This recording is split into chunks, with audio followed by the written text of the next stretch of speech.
Selamat pagi. Coba deh bayangkan sebentar sinar matahari pagi yang hangat menyinari meja kerja Anda yang rapi. Suasananya begitu tenang. Nah, dalam sesi bedah materi kita kali ini, kita bakal memulai sebuah perjalanan yang menurut saya sangat krusial. Sebuah perjalanan untuk merebut kembali energi mental kita dari rasa lelah yang kayaknya nggak ada habis-habisnya di dunia digital ini. Oke, mari kita selami ini sama-sama dengan pikiran yang jernih ya. Tapi sebelum kita melangkah lebih jauh, saya mau tanya satu hal sederhana dulu ke Anda. Jujur aja, berapa kali Anda udah mengecek layar ponsel pagi ini sejak mata terbuka? Kalau jawabannya, wah berkali-kali, percayalah Anda nggak sendirian. Dan ini yang paling penting, ini sama sekali bukan soal Anda kurang disiplin, bukan itu. Anda secara otomatis meraih ponsel karena saat ini kita semua sedang berada di dalam sebuah jebakan psikologis yang, harus saya akui, dirancang dengan sangat brilian. Kita masuk ke bagian 1, mesin slot di genggaman, atau mari kita sebut sebagai arsitektur digital. Anda mungkin pernah dengar istilah ekonomi perhatian. Di era ini, platform-platform digital raksasa itu sebenarnya nggak berbisnis buat sekedar ngasih kita informasi. Nggak sama sekali. Model bisnis mereka itu bertumpu kuat pada seberapa lama Anda betah di sana. Fokus dan perhatian Anda saat ini udah berubah jadi komoditas ekonomi yang sangat langka. Perhatian kita ini dikonversi jadi data perilaku, lalu dijual ke pengiklan hanya dalam hitungan milidetik. Coba bayangkan itu. Ini sebenarnya persis seperti apa yang diprediksi oleh pemenang hadiah Nobel, Herbert A. Simon, bertahun-tahun yang lalu. Beliau bilang, dalam dunia yang kaya akan informasi, kekayaan informasi mengonsumsi perhatian dari para penerimanya. Poin krusialnya begini, kelimpahan informasi tanpa batas yang kita pegang sekarang ini justru secara nyata melahirkan kemiskinan perhatian yang luar biasa parah. Terus gimana sih cara mereka bisa mencuri perhatian kita sebegitu hebatnya? Jawabannya ada di cara kerja otak kita sendiri. Media sosial itu dirancang persis banget kayak mesin slot di kasino. Mereka pakai sistem hadiah acak. Jadi waktu Anda melakukan scrolling, Anda kan nggak pernah tahu tuh kapan bakal nemu konten viral atau dapat notifikasi baru. Nah, ketidakpastian inilah yang bikin lonjakan dopamin besar-besaran di otak kita. Lama-kelamaan, reseptor dopamin di otak Anda jadi kebal. Akibatnya, kita butuh stimulasi yang makin ekstrim cuma buat kerasa normal. Gila kan? Dan ini ngebawa kita ke masalah yang lebih besar lagi yang sering disebut sebagai leher botol kognitif. Bayangin otak kita itu punya semacam penjaga pintu atau filter mental yang sayangnya kapasitasnya sangat amat terbatas. Masalahnya, desain aplikasi zaman sekarang itu pinter banget. Mereka pakai warna-warna kontras, notifikasi merah menyala yang didesain khusus buat mendobrak paksa si penjaga pintu mental tadi. Tanpa kita sadari, kapasitas kognitif kita terkuras habis.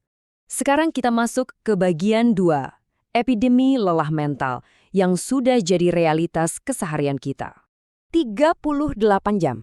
Coba renungkan angka ini sebentar. Rata-rata masyarakat Indonesia menghabiskan 38 jam setiap bulannya cuma buat scrolling layar. Bayangin aja, itu setara dengan kehilangan sekitar 20% dari total jam kerja produktif kita dalam sebulan yang lenyap gitu aja terhisap deretan video berdurasi belasan detik. Ini bukan sekedar buang waktu ya, ini adalah kebocoran energi mental dalam skala masif. Akibatnya apa? Kita jadi hidup dalam kondisi di mana perhatian kita itu terus-menerus terpecah. Fisik kita ada di sini, tapi pikiran kita melayang ke berbagai layar.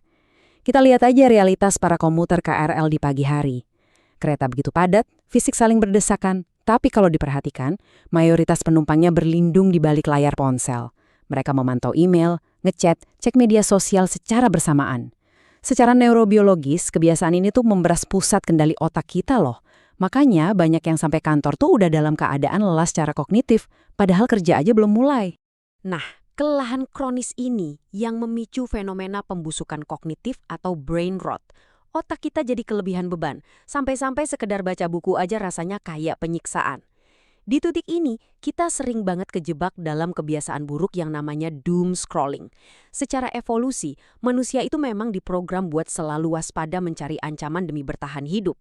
Masalahnya, media sosial mengeksploitasi insting ini dengan nyodorin berita negatif tanpa henti. Hasilnya, otak kita tertahan dalam mode kecemasan dan stres yang kronis. Oke, kita beralih ke bagian 3, seni bekerja mendalam.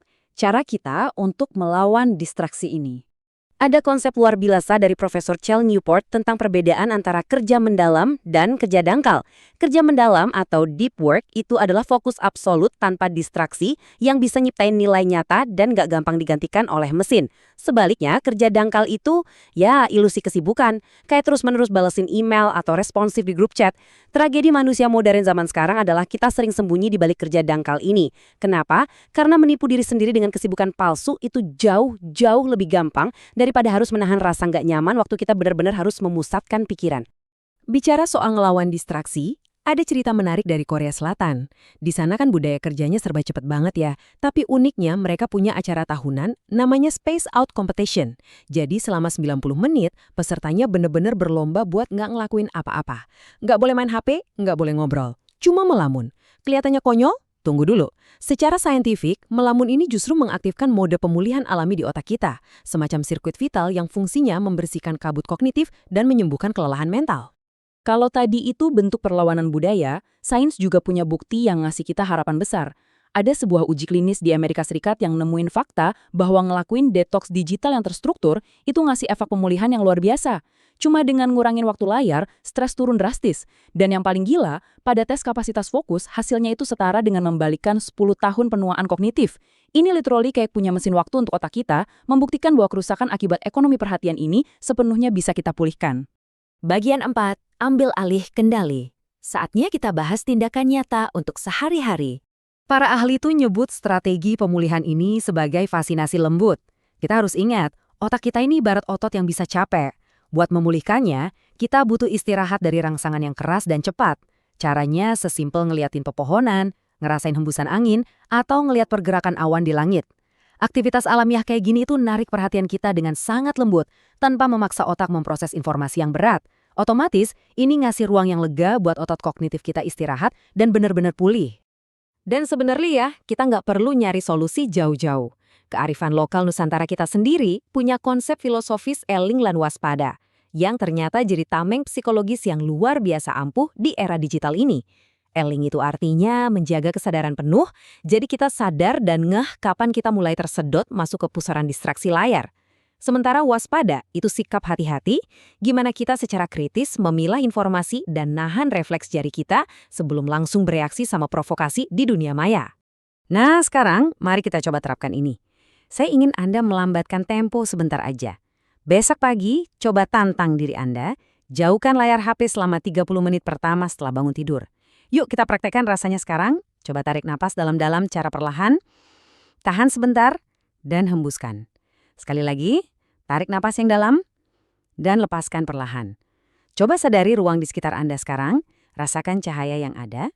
Kemudian ambil jurnal atau buku catatan Anda dan tuliskan cukup satu niat utama untuk hari ini. Ritual pagi yang minimalis ini, yang bebas dari lonjakan dopamin paksaan, akan ngebantu banget menstabilkan fokus Anda sampai sore nanti. Pada akhirnya, mempertahankan fokus yang selektif itu bukan cuma sekedar trik produktivitas murahan. Ini adalah cara kita mempertahankan otonomi kita sebagai manusia seutuhnya. Jadi, saat Anda melangkah untuk menjalani hari ini, saya ingin Anda bertanya pada diri sendiri. Siapa yang sebenarnya mengendalikan perhatian Anda hari ini? Anda atau algoritma di dalam ponsel Anda? Pilihan itu dan energi mental yang sangat berharga itu sepenuhnya ada di tangan Anda sendiri. Terima kasih sudah bergabung dalam sesi bedah materi kali ini, dan selamat menjalani hari dengan penuh kesadaran.